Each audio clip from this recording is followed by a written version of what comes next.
Hello YouTube.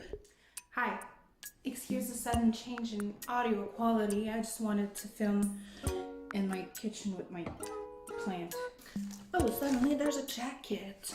I wanted to preface this whole video by saying that this is coming from someone who has Bella Goth being abducted tattooed on their thigh.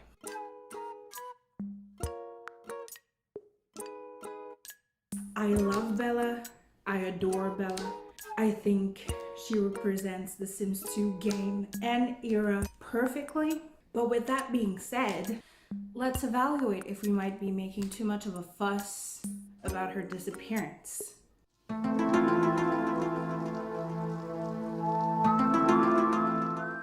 Who is Bella? Bella Goth appeared in the Sims franchise for the first time in The Sims, alongside her husband Mortimer and their daughter Cassandra. She already wore her iconic red dress and lived with her family in this game's version of the Goth Manor. When The Sims 2 came around, Bella was there, but not really. We had the Goth Mansion, Mortimer, Cassandra, and little Alexander, but no Bella.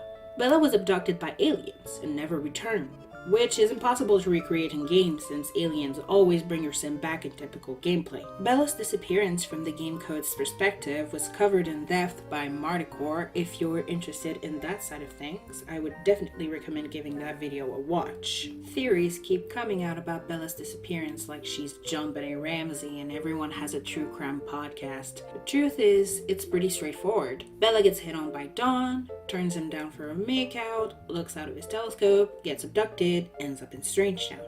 People love to speculate on the details in their theories, saying that Dawn got the help of quarter aliens Dina and Nina to get Bella abducted, which is a theory I find alien racist, you General Buzz Kinney. People claim to have finally cracked the whole story of what happened all the time. Plamela makes a video on a new theory like once a month.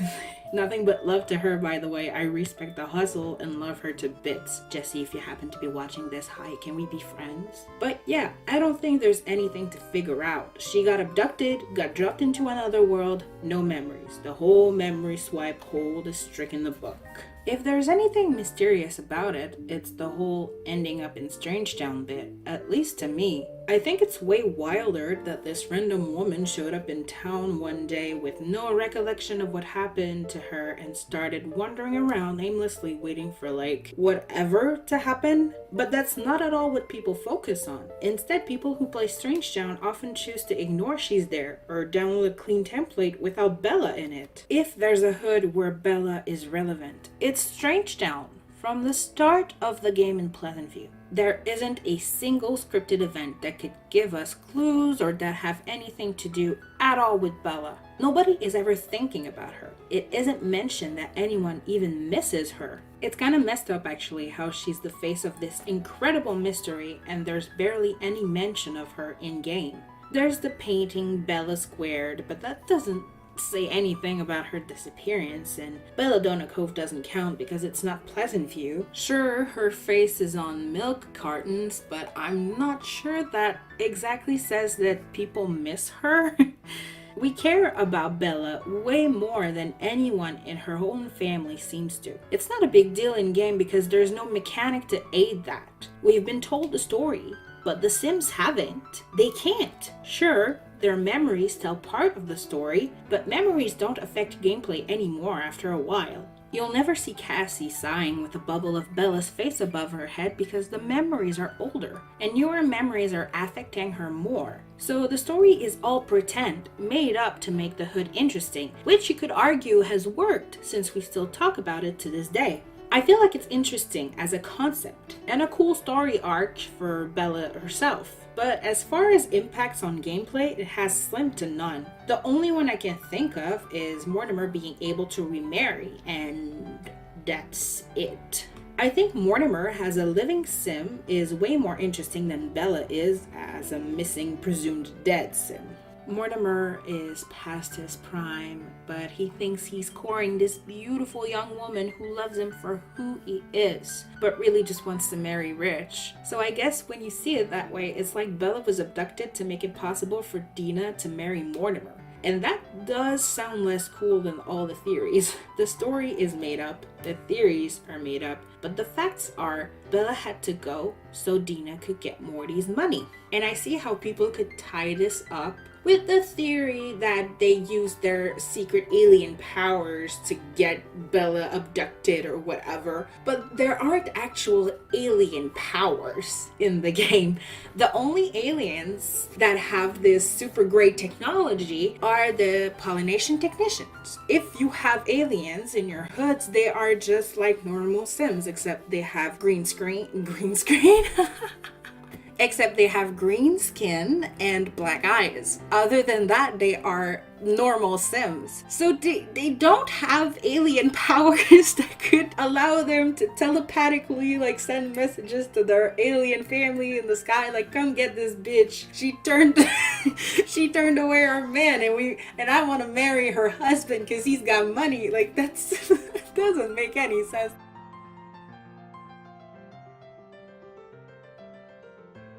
This is like The Sims we're talking about, people. Not some weird RPG with brain magic.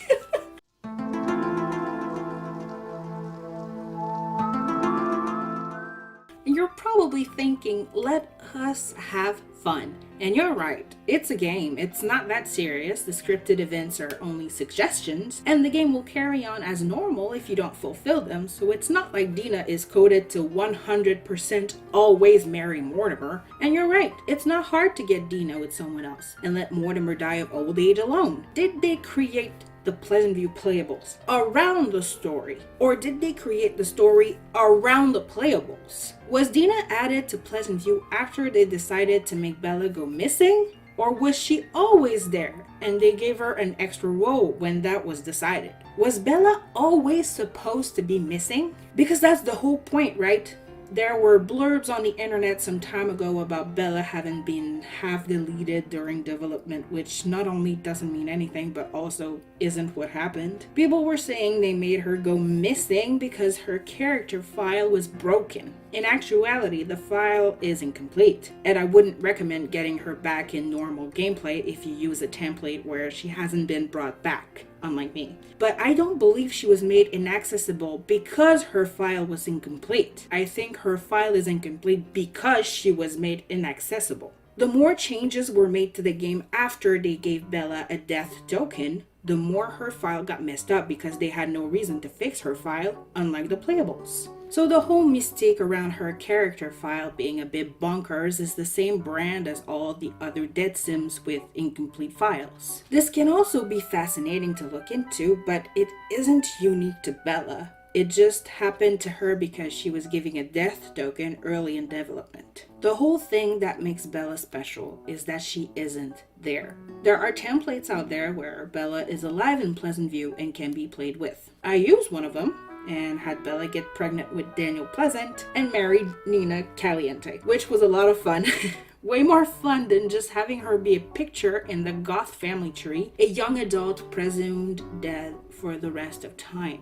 Yet most people are hesitant to play her in Pleasantview when she's alive in a clean template, or they download one where she's not there. She's not actually a sim, an option available in gameplay to people. She's an icon of The Sims 2, and she must stay that way. She must stay missing. The whole point of Bella is that we don't play her. We don't do anything with her, because otherwise it's no fun anymore. It's not a mystery. Where is she? Oh, she's living in the Pleasant Vista apartments. How did she get back? Oh, I don't know. She was just there when I downloaded the template, so, kind of boring. We have a saying here that basically translates to shining from your absence, being the star of the show even though you're not there, because you're not there. And I think that's the whole point of Bella to people. It's not really the mystery at all, it's just the fact that she was there at some point and now she's not there. And she's not dead, but we don't know where she is. And that's the whole point. It really boggles my mind how something so simple and not that mysterious at all has managed to keep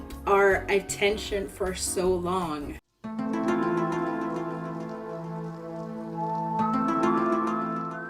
Bella's disappearance has been the frontman of the Sims 2 storyline for as long as I can remember. I think it's wonderful to bring up The Sims 2 to people who have never played that game, or maybe not even any Sims game at all, and yet they know about Bella. I do think we should focus less on the disappearance and more on finding new exciting gameplay ideas for Bella. The way I try to play her, not only in Pleasant View but in Strange Town also, is always with the goal in mind to make her presence there be interesting and worthwhile for the rest of the ensemble cast of the neighborhood. I want to be able to answer the questions. Where did she go? How did she come back? What will she do now? I want answers to these questions. I just don't want her to be a mystery and nothing else. I love Bella, not only as an icon, but as a sim, and I think she's interesting to play, and there are endless possibilities for what you can do with her that not only make her interesting, but that will also make your gameplay even richer. So, in conclusion, do I think that we make too much of a fuss about Bella? I think we definitely fuss too much about the wrong thing, the disappearance, the mystery, and we never talk about Bella herself. We allow so much humanity to other sims. We treat them like they're their own person with wants and lives and futures and a card to play in the grand scheme of things. But we don't allow that to Bella.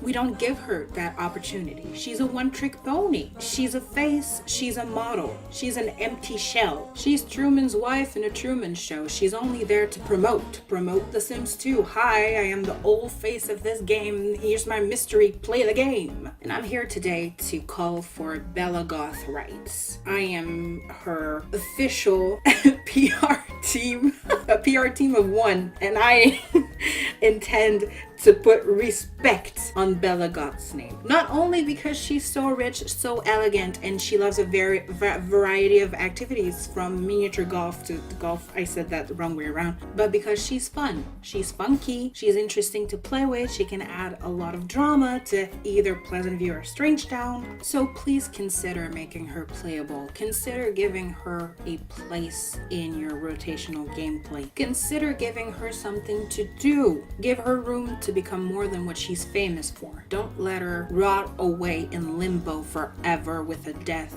token and a flimsy explanation as to why she's gone. Thank you all for watching. I love you and I care about you. And as always, sleep tight.